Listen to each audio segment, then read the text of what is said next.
Leamos el Salmo 51. Dice así: ten piedad de mí, oh Dios, conforme a tu misericordia, conforme a la multitud de tus piedades, borra mis rebeliones. Lávame más y más de mi maldad y límpiame de mi pecado, porque yo reconozco mis rebeliones y mi pecado está siempre delante de mí. Contra ti solo he pecado y he hecho lo malo delante de tus ojos, para que seas reconocido justo en tu palabra y tenido por puro en tu juicio. He aquí en maldad he sido formado, y en pecado me concibió mi madre. He aquí tú amas la verdad en lo íntimo, y en lo secreto me has hecho comprender sabiduría. Purifícame con hisopo y seré limpio. Lávame y seré más blanco que la nieve. Hazme oír gozo y alegría, y se recrearán los huesos que has abatido. Esconde tu rostro de mis pecados y borra todas mis maldades. Crea en mí, oh Dios, un corazón limpio, y renueva un espíritu recto dentro de mí. No me eches de delante de ti, no quites de mí tu Santo Espíritu. Vuélveme el gozo de tu salvación, y espíritu noble me sustente. Entonces enseñaré a los transgresores tus caminos, y los pecadores se convertirán a ti. Líbrame de homicidios, oh Dios, Dios de mi salvación, cantará mi lengua tu justicia. Señor, abre mis labios y publicará mi boca tu alabanza, porque no quieres sacrificio que yo lo daría, no quieres holocausto. Los sacrificios de Dios son el espíritu quebrantado. Al corazón contrito y humillado no despreciarás tú, oh Dios. Haz bien con tu benevolencia a Sión, edifica los muros de Jerusalén, entonces te agradarán los sacrificios de justicia, el holocausto u ofrenda del todo quemada, entonces ofrecerán becerros sobre tu altar. Oremos. Señor, gracias por tu palabra que podemos leer esta mañana, y en esta ocasión especial de nuestro aniversario, hablar sobre realmente lo que no nos gusta hablar, es la confesión, el arrepentimiento, y cómo, Señor, poder tener un corazón renovado, cambiado, transformado, perdonado por ti. Queremos que en esta mañana, a través de tu palabra, nos enseñes como iglesia a cómo vivir en este constante arrepentimiento y confesión hacia ti.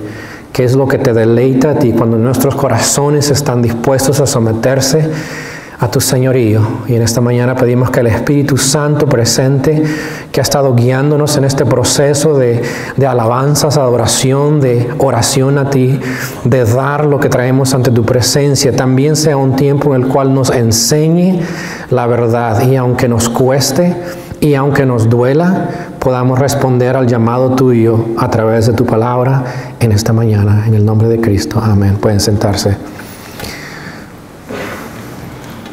Plegaria de arrepentimiento es el tema de esta mañana. Hay una palabra, ¿verdad?, que ha desaparecido de nuestra cultura y muy poco se habla en nuestro ámbito cristiano. En nuestro mundo el pecado no existe. Todo es relativo. Y lo que es malo no es necesariamente pecado. No existe el pecado, no hay nada de qué arrepentirse. Esa es nuestra cultura en la que nosotros estamos viviendo. Pero como cristianos entendemos que el pecado es primordialmente un acto contra de Dios. Y la Biblia nos enseña que debemos de arrepentirnos de nuestros pecados. Pero sin embargo no es un tema muy popular hoy día, porque realmente nosotros queremos vivir a nuestra manera sin que alguien nos diga acerca del pecado. Y la Biblia es un libro real que nos muestra sobre este tema de arrepentimiento, que nos enseña también y nos muestra a través de personas muy similares a nosotros, aunque también vivían para Dios, tenían sus defectos, tenían éxitos y fracasos, y Dios los muestra con esos fracasos también. Nos muestra a estos hombres y mujeres que pecaron contra de Dios. En el Salmo 51 encontramos dos aspectos en cuanto a este tema del arrepentimiento. El primero es el aspecto negativo.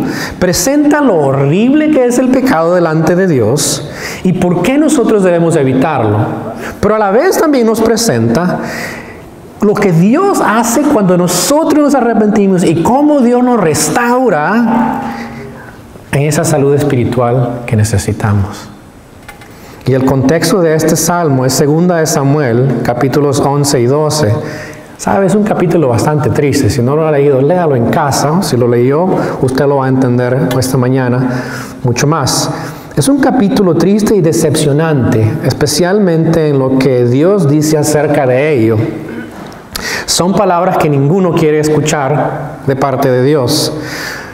El contexto es que David era rey de Israel y David, siendo rey, se aprovecha de una mujer llamada Betsabé. Ella queda encinta, ella está casada con alguien más y David trata de arreglar esta situación haciendo algo aún peor que eso. Pero no sé qué es peor, si esto, lo primero o lo segundo, pero es también bastante malo. David arregla de tal manera, siendo rey él, de que Urías, el esposo de Betsabé, un fiel soldado del rey, sea matado en la guerra. Y las siguientes palabras describen cómo Dios siente lo que David ha hecho en ese momento. Dice esto, 2 de Samuel 11:27, mas esto que David había hecho fue desagradable ante los ojos de Jehová. Wow, esas palabras pesan. Y después de esto, David, después de haber pasado esto, que David peca, hace esto con Betsabé, mata a su esposo, no confiesa su pecado. Es más, creemos que el Salmo 51 fue escrito después, pero David duró aproximadamente un año sin confesar ese pecado. Y Dios tiene que mandar al profeta Natán para hablar a David el mensaje de arrepentimiento. Y eso es lo que le dice. Escucha las palabras que le dice el profeta Natán a David. Le da una historia. Es increíble cómo presenta esa historia Natán y cómo David se enfurece al llegar al final de esa historia para mostrarle a David la gravedad de su pecado. Mire lo que dice, ¿por qué pues tuviste poco la palabra de Jehová, haciendo lo malo delante de sus ojos? A Urías Eteo heriste a espada y tomaste por mujer a su mujer, y a él lo mataste con la espada de los hijos de Amón. Por lo cual, vea las consecuencias de Dios directa del pecado de David hacia David. Por lo cual no se apartará jamás de tu casa la espada, por cuanto menospreciaste y tomaste la mujer de Urías Eteo para que fuese tu mujer. Así ha dicho Jehová, he aquí, yo haré levantar el mal sobre ti de tu misma casa, y tomaré tus mujeres delante de tus ojos, y las daré a tu prójimo, su hijo, Absalón, el cual yacerá con tus mujeres a la vista del sol. Siga leyendo en 2 de Samuel y se va a dar cuenta que esto sucede. Porque tú lo hiciste en secreto, mas yo lo haré esto delante de todo Israel y a pleno sol. David pudo haberse justificado en ese momento. Ve, está ahí. Es triste esa historia. Cada vez quiero llorar para pensar que Dios le está hablando y David está ahí. Usted podría decir, David es el rey. Podía haber acabado con Natán en ese momento. Escucha las palabras de David. Entonces David dijo a Natán, pequé contra Jehová. 3 palabras. Y Natán lo consuela y le dice, también Jehová ha remitido tu pecado, no morirás. Le diste perdón a Dios. Mas, por cuanto con este asunto hiciste blasfemar a los enemigos de Jehová, el hijo que te ha nacido ciertamente morirá. Las consecuencias de su pecado. Siempre habrá consecuencias por nuestros pecados. Dios perdona, Dios quita nuestra culpa, pero como vamos a ver, hay consecuencias. Todo esto para enseñarnos que no debemos pecar. David no dice mucho en 2 de Samuel, más que esas palabras, pero en este Salmo 51, que llamamos uno de los salmos penitenciales, y si quiere leer este salmo con el Salmo 32, creo que es el otro que va a paralelo al Salmo 51. Pero este Salmo 51 fue lo que David escribió. Es más, usted ve en su Biblia y dice al frente, al músico principal, Salmo de David, cuando después que se llegó a Betsabé, vino él Natán el profeta. Este es lo que él escribe en esto. ¿No le parece algo sorprendente? Está escribiendo de su pecado, un pecado horrendo. Pero nos enseña a través de esto que el pecado nuestro, sea grande, sea pequeño, no importa,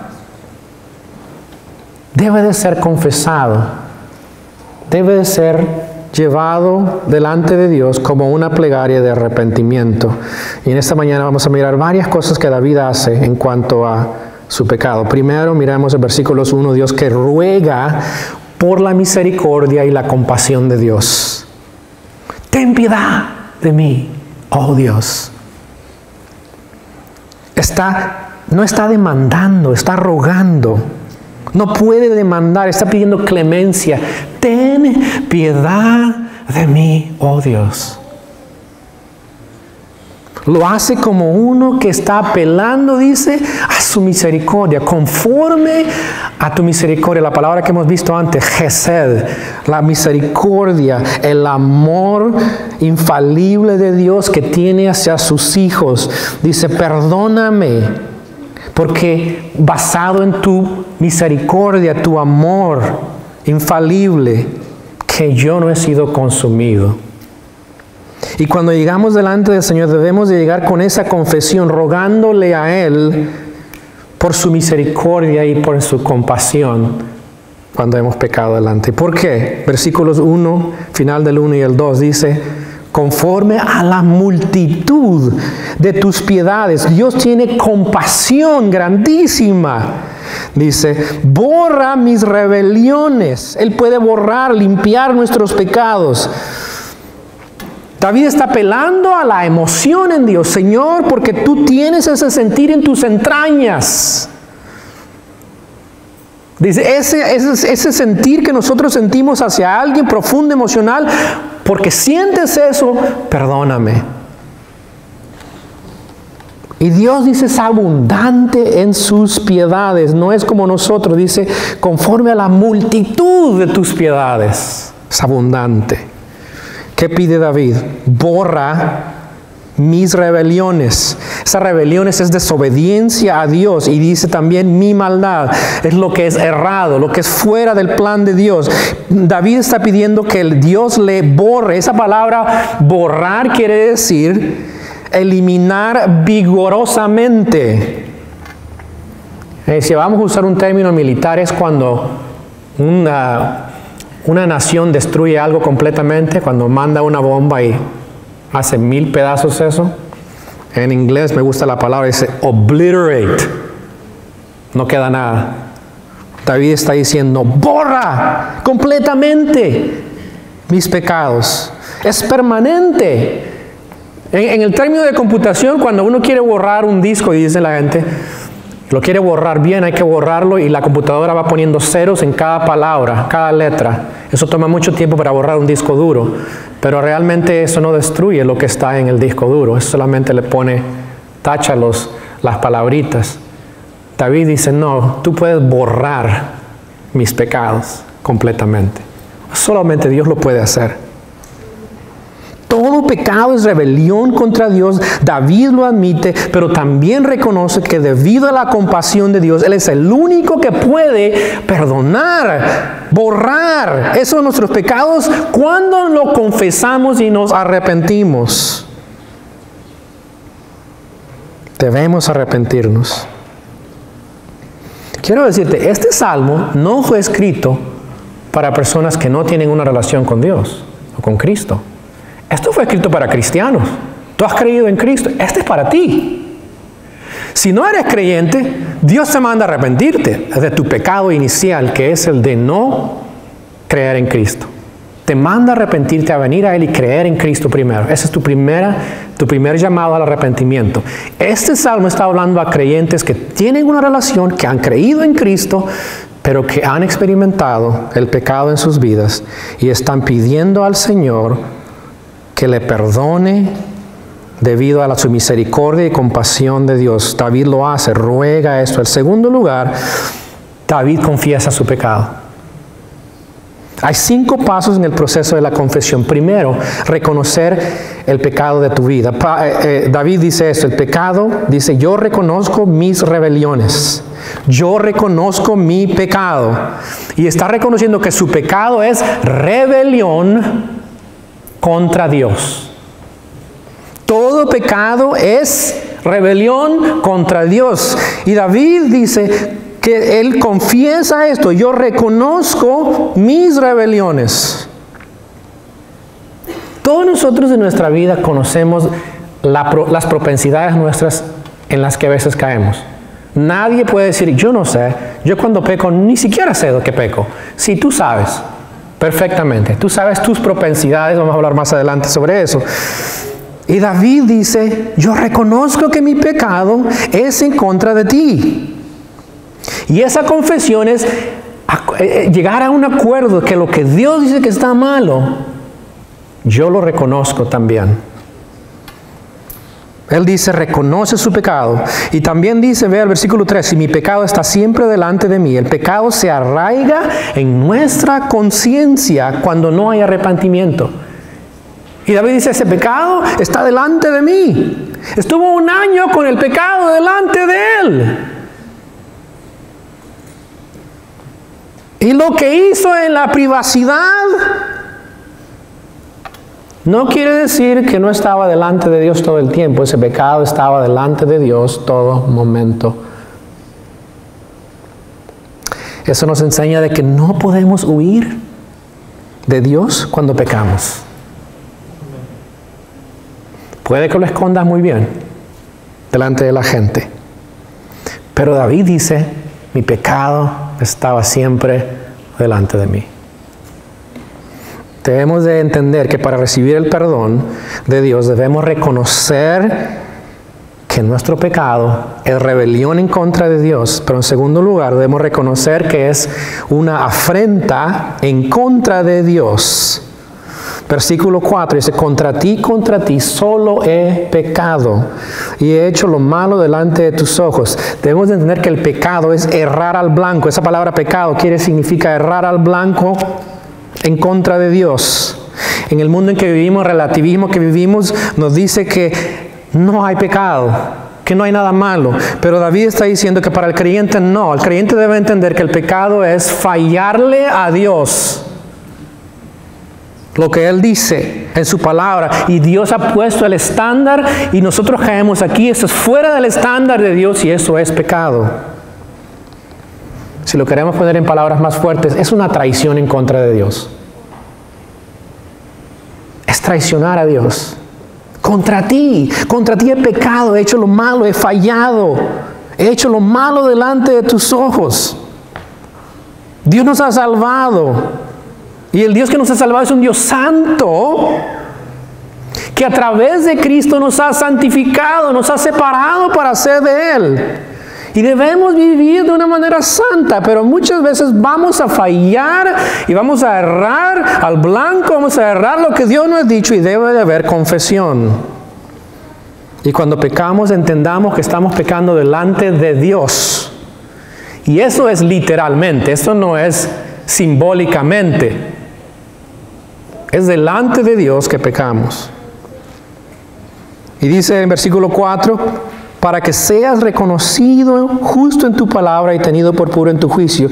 David está diciendo eso, diciendo, yo reconozco que esa afrenta es contra ti, el haber errado al blanco en contra tuya, porque yo quiero reconocer que tú eres justo. Lo que está diciendo David es que nosotros, Dios no nos va a parar de hacer ese pecado. Pero déjeme decirle, Dios no tiene ninguna culpa en lo que tú no haces que está bien. Eso solamente muestra de que Dios es justo. Nosotros cuando pecamos nos damos cuenta realmente que el pecado no es culpa de Dios, sino nos hace reconocer que Dios es justo. Nosotros hemos fallado porque no reconocemos o entendemos lo justo y lo puro que es Dios. Si entendiéramos, no pecaríamos. Si entendiéramos que Dios es justo en su palabra y que su juicio es puro, no pecaríamos. David hace esto, reconoce que es afrenta en contra de número 3, versículo 5. David realiza el origen del pecado. ¿De dónde viene ese pecado? Dice el versículo 5, he aquí en maldad he sido formado. Y en pecado me concibió mi madre. Esa palabra, he aquí, es una expresión de asombro. Se me prendió el foco. ¿De dónde proviene mi pecaminosidad? El pecado es innato. Yo fui concebido a través de dos seres humanos en pecado. Y a la vez nací en pecado. En la teología se le llama la depravación total del hombre. Quiere decir que venimos con la capacidad de pecar y de manera también completa podemos llegar a cosas bastante malas. Por eso cuando escuchamos de barbaridades que suceden, decimos, wow, pero no te asombres mucho, tú tienes el mismo corazón malo que todos los demás. Si no es por la gracia de Cristo que te ha salvado y transformado, harías lo mismo. Sí, amén, es muy poco los que dicen amén, porque no queremos decir, ese es mi corazón. ¿Sabe? Yo le decía a algunos de ustedes, creo anteriormente, que yo no le enseñé a mi hija a mentir. A los 2 años, ella aprendió a mentir. Yo no le enseñé a mentir. No mentíamos en la casa, por lo menos no creo. ¿Sabe qué nos dice eso? ¿Sabe qué nos dice eso? El pecado es innato. Tenemos la propensidad para pecar. Haga la prueba, usted que tienen bebés. Sean honestos siempre, no mientan.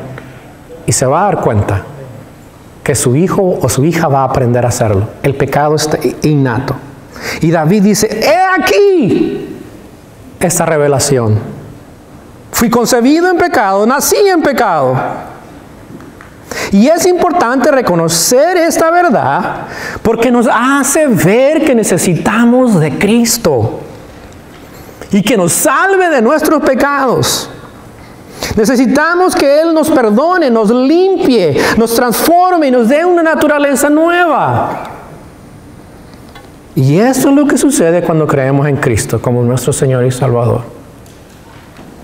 Mientras no tengas esa experiencia con Cristo, puedes tratar todas las filosofías en cuanto a cómo cambiar tu carácter, tu vida, tus propensidades. No va a suceder. Solamente Cristo puede cambiar tu corazón y darte un nuevo corazón y transformarte y darte una nueva naturaleza. Y aún así vas a luchar con el pecado. Va a ser más real todavía. Número 4. David también expresa la verdad de Dios en entender esta sabiduría que viene de Dios. Versículo 6. David dice, por 2 razones, esto es importante. Dice, porque Dios se deleita en la verdad. Dice que tú amas la verdad en lo íntimo. Dios se deleita en la verdad en medio de lo que ha sido oculto, ya sea el pecado o lo que no entiendes o tu pecaminosidad, el misterio de ese pecado que existe en ti, que no entiendes cómo sucede. David dice, tú amas la verdad en lo íntimo. Y en lo secreto me has hecho comprender sabiduría. Me has hecho entender a través de esto las buenas decisiones que debo tomar. Esto me lleva a vivir una vida muy diferente a la que estoy viviendo. Y el último paso de la confesión, versículo 7, es entender que solo Dios puede limpiarme completamente de mi pecado. Vea lo que dice, purifícame con hisopo. En el Antiguo Testamento se usaban unas ramitas que usaban, llenaban en sangre y la rociaban sobre la persona, simbolizando que habían cumplido con los requisitos y declaraban a esa persona limpia. Dice, tú, Dios, purifícame con hisopo y seré limpio.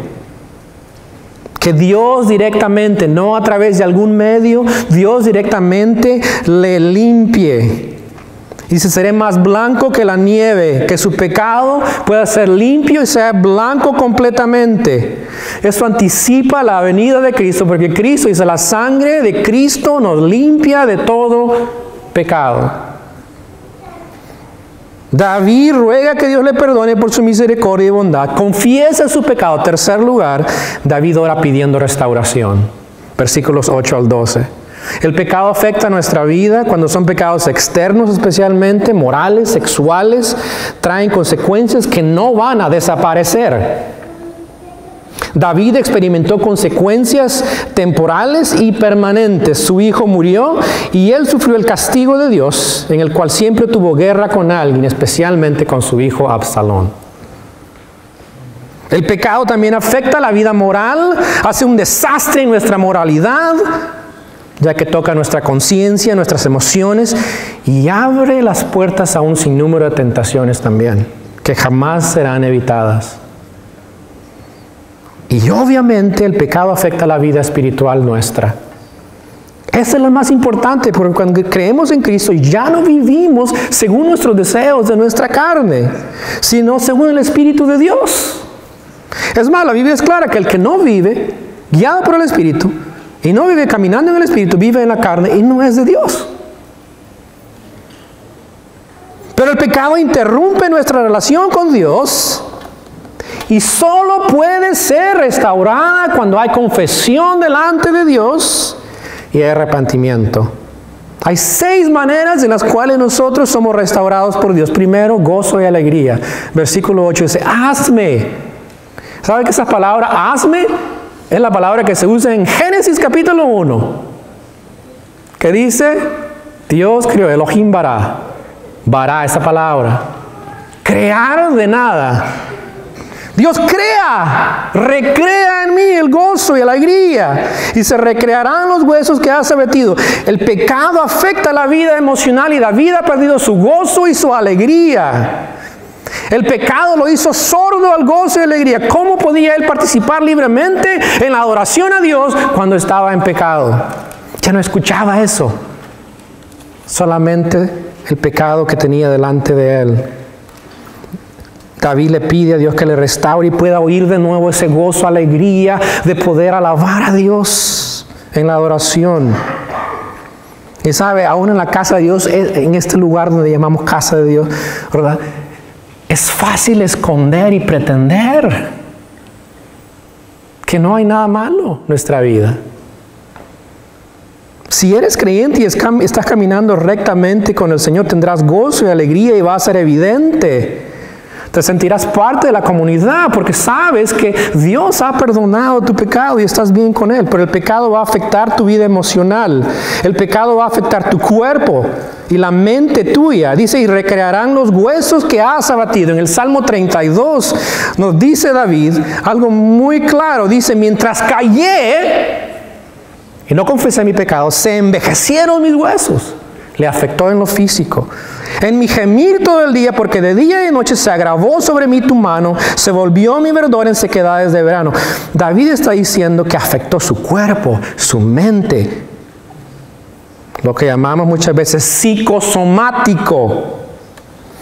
¿Sabe por qué hay tanta gente deprimida, ansiosa, enojados, insatisfechos? ¿Sabe por qué muchas veces hay eso? No todo va a lo psicológico.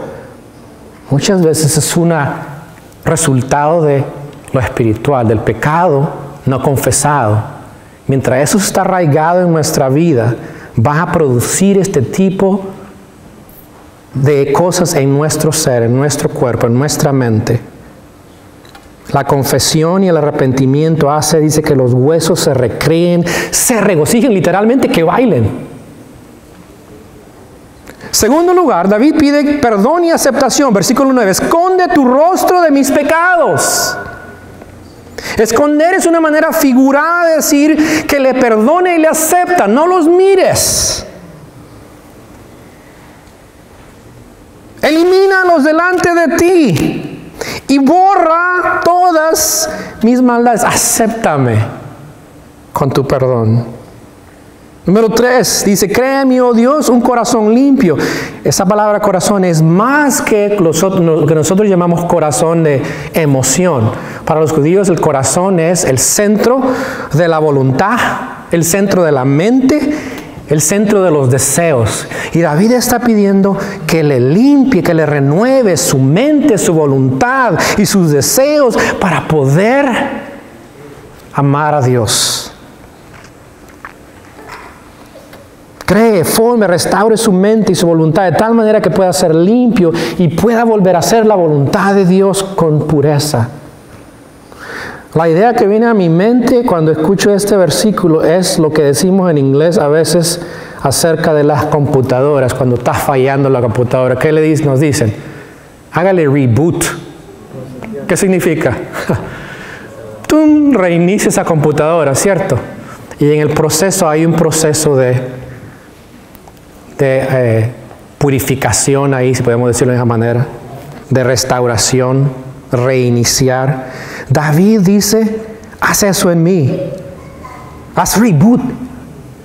Comienza de nuevo en mi manera limpia de pensar, de hacer y en mis deseos. Quiero es tu mente, tus deseos para hacer tu voluntad. Cuarto lugar, David pide que su espíritu sea determinado. Versículo 10, la última parte dice, y renueva un espíritu recto dentro de mí. Esa palabra recto es una determinación. Dame una determinación.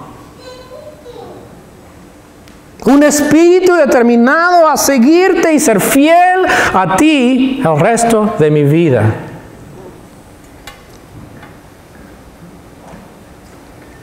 También dice el versículo 11, no me eches de delante de ti y no quites de mí tu Santo Espíritu. Comunión con Dios. David dice, yo no quiero ser desechado como tú desechaste a Saúl. ¿Se acuerdan de eso? Dios desechó a Saúl. Dice, yo no quiero ser desechado, yo quiero tener comunión contigo. Yo quiero la presencia y la llenura de tu Espíritu Santo, que hace posible esa comunión. Sin el Espíritu Santo de Dios no hay comunión con Dios. El creyente no está diciendo que el creyente va a perder el Espíritu Santo, como algunos enseñan. Eso no es lo que está diciendo. El Espíritu Santo mora permanentemente en nosotros creyentes. Eso es muy claro en la Escritura. Pero nos dice en Efesios 4:30 que podemos entristecer al Espíritu Santo. Podemos apagar al Espíritu Santo en 1 Tesalonicenses 5:19, pero nunca lo perderemos. Y al confesar nuestros pecados somos restaurados a la comunión con Dios. Y el Espíritu Santo asume otra vez el rol en nuestra vida de ¿qué? De guiador, de consolador, de maestro en nuestra vida. Pero antes de confesar, lo hacemos a un lado, lo entristecemos y lo apagamos. Y David pide, Señor, yo quiero volver a tener la comunión contigo. Y quiero mantener esa comunión contigo. Versículo 12 también David pide gozo de la salvación. Vuélveme el gozo de la salvación. Él ha perdido el gozo en la salvación que él tenía. Esa salvación que Dios le había dado espiritualmente. Esa salvación que cuando nosotros conocimos a Cristo, ¿se acuerdan? Se sintió tan fantástico, ¿cierto? Libres. Con alegría. Hay un gozo inexplicable cuando sigues a Cristo por primera vez. Pero David lo perdió. Y el pecado no confesado, la falta de arrepentimiento le hace perder el gozo y lo va a hacer en nuestra vida también. Pero la confesión y el arrepentimiento también restaura el gozo de la salvación, el gozo de conocer a nuestro Señor. Pero además dice, tu espíritu noble, tu espíritu generoso me sustente, me siga guiando. Él nos puede hacer, lo puede hacer si nosotros lo dejamos cuando confesamos nuestro pecado. Yo le propongo que en este año dediquemos más tiempo en confesión y arrepentimiento para que Dios nos devuelva el gozo de su salvación y su Espíritu nos dirija. David rogó por el perdón de Dios, confiesa su pecado, pide restauración de gozo, alegría, pide perdón y aceptación, pide mente, voluntad, deseos limpios, espíritu determinado, comunión con Dios y renovación. ¿Sabe? Eso trae resultados. ¿Cuáles son los resultados? Versículos 13 al 17. Primero, David nos muestra que hay testimonio efectivo. Versículo 3, entonces enseñaré a los transgresores tus caminos. Entonces, después de la confesión y el arrepentimiento, voy a poder hacer esto. Y los pecadores se convertirán a ti. Solo un pecador que entiende que ha fallado delante de Dios, que se ha arrepentido, puede mostrar a otro pecador que también necesita el perdón de Dios. Nuestro testimonio va a ser efectivo cuando nosotros también aprendamos a confesar y arrepentirnos de nuestros pecados. No puedes hablarle a alguien y decirle que se ponga a cuenta con Dios cuando tú no lo has hecho. ¿Qué le vas a decir? Segundo lugar, no solamente hay testimonio efectivo, hay alabanza a Dios, versículos 14 y 15. Y mire, David ruega, dice a Dios, líbrame de homicidios. Fue lo que hizo él. Oh Dios, Dios de mi salvación. Está diciendo, Dios de mi salvación, no me permitas cometer ese pecado otra vez. Lo paralelo para nosotros es orar y decir, Señor, no me metas en tentación, sino líbrame del mal. Y además le ruega al Señor Adonai, Señor de su vida, que abra sus labios para alabarle. Su pecado le había impedido publicar la alabanza de Dios. Ahora él puede hacerlo porque ha sido limpio y perdonado por él. Cuando confiesas, te arrepientes de tus pecados, podrás alabar a Dios libremente. Y de ahí en adelante seguir dependiendo de Dios diariamente para no pecar. En tercer lugar, hay una adoración verdadera a Dios, versículos 16 y 17. Y David es muy claro en mostrarnos lo que es adoración y lo que no es adoración. Vea lo que no es adoración, lo que Dios no quiere. Dice, no quieres sacrificio. En ese entonces eran sacrificios que ofrecían. Que yo lo doy, no quieres holocausto, no quieres estas cosas, sacrificios de paz que está hablando él ahí. Esos son los sacrificios, imagínense, voy a presentar mi sacrificio de paz, pero no estoy en paz con Dios. No tiene sentido. David dice, no, Dios no quiere adoración externa. Porque tu corazón no ha confesado y se ha arrepentido de sus pecados. Dios no quiere ritualismo, Dios no quiere religión externa con un corazón que acapara el pecado. Dios no desea eso. Dios quiere nuestra vida. Ve el versículo 17. Los sacrificios de Dios son el espíritu hecho pedazos. Esa es la palabra. Al corazón contrito, hecho pedazos. Y humillado, no desprecias tú, oh Dios. Dios desea que le adoremos en espíritu y en verdad. Ese versículo me causó un poco de enigma. Pero ¿por qué? ¿Por qué Dios prefiere ese tipo de corazón? ¿Por qué quiere Dios un corazón contrito, humillado? Vean lo que dice Isaías 57:15. Quizás esto ayude a explicar por qué pide Dios esto. Dice, porque así dijo el alto y sublime, el que habita la eternidad y cuyo nombre es el Santo. Yo habito en la altura y la santidad. Notó. Dios es ¿qué? El Santo. Habito en la altura y la santidad. Y con el quebrantado y humilde de espíritu, para hacer vivir el espíritu de los humildes y para vivificar el corazón de los quebrantados. El ser humilde, ser quebrantado delante de Dios, es reconocer que Dios es supremamente santo y yo no lo soy. Y que Dios desea de que yo venga delante de Él con un corazón que se somete al señorío de Él y a su voluntad. Dios ama a la persona que desea buscarle de esa manera. Esa es la persona con la que Él tiene comunión, porque Él quiere vivificar a esas vidas y darle lo que solo Él puede dar. Quiere decir que si tú quieres tener comunión con Dios profunda e íntima, humíllate más delante de su presencia. Quebrántate por tu pecado. Y David dice por último, cuando hay esos confesión y arrepentimiento, podemos interceder también por otros. Versículos 18 y 19 habla de Sion, de Jerusalén.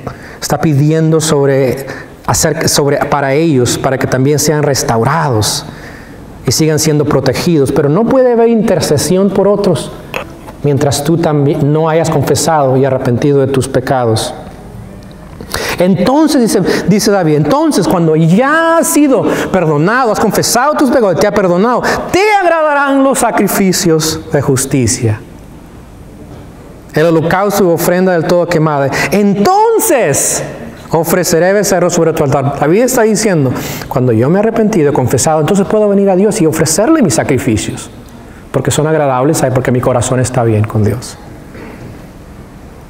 Esta mañana quiero invitarte a hacer 2 preguntas. Número 1, ¿cómo respondes a tus pecados?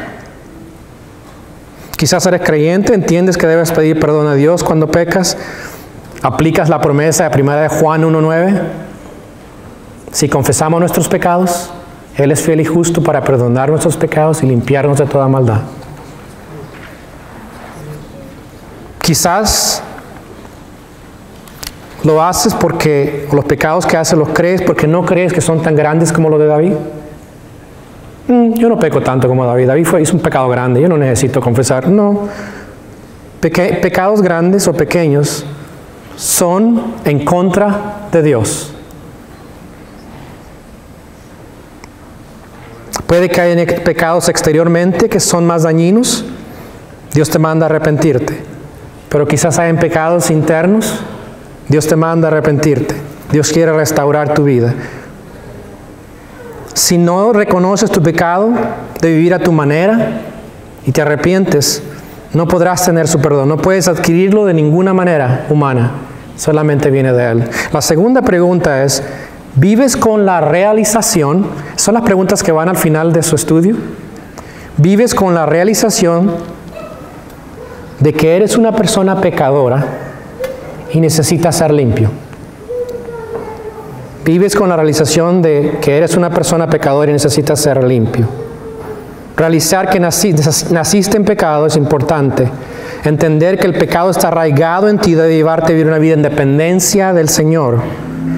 No debes darte el lujo de ser laxo hacia el pecado, ni de tus malos deseos.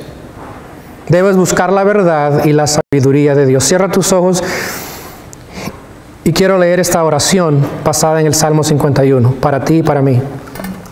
Oh Dios, gracias por tu misericordia y tu piedad para conmigo. Gracias por borrar mis rebeliones en contra de ti a través de Cristo. Gracias que la sangre de Cristo me limpia de todas mis maldades. Reconozco, oh Señor, cómo mis rebeliones te ofenden personalmente, cómo mi pecado no me deja acercarme a ti, cómo tú eres justo y puro en tu juicio hacia mi pecado, cómo mi pecado está arraigado en mí aún desde mi concepción. Tú amas la verdad en lo íntimo y me haces entender tu manera superior de vivir. Por favor, Dios mío, purifícame completamente para ser limpio. Arranca mis pecados de mí para que sea blanco como la nieve. Hazme poder oír verdaderamente el gozo y la alegría tuya. Restaura mi vida física que ha sido afectada por mi pecado. Acércame a ti a través de la sangre de Cristo. No veas mis pecados sino a Cristo en mí. Crea en mí, oh Dios, un interior completamente limpio, un espíritu fiel a ti. No me deseches de tu presencia. No quites al Espíritu Santo, guiador de mi vida. Renueva el gozo de que soy salvo en Cristo. Y tu Espíritu noble y bueno me siga guiando. Señor, ahora que he confesado mi pecado y me has perdonado, puedo mostrar a otros pecadores como yo tu camino. Pero no me permitas ser arrogante, sino líbrame del mal. Señor, quiero cantar lo que es de lo justo que eres. Quiero publicar con mi boca tu alabanza. Quiero adorarte verdaderamente, no con sacrificios superficiales. Quiero adorarte rindiendo mi vida humildemente ante ti. Entonces podré pedirte por otros necesitados como yo y aceptarás lo que hago con sacrificio para ti. Por Cristo mi Redentor. Amén. Esa es mi oración para ti y para mí.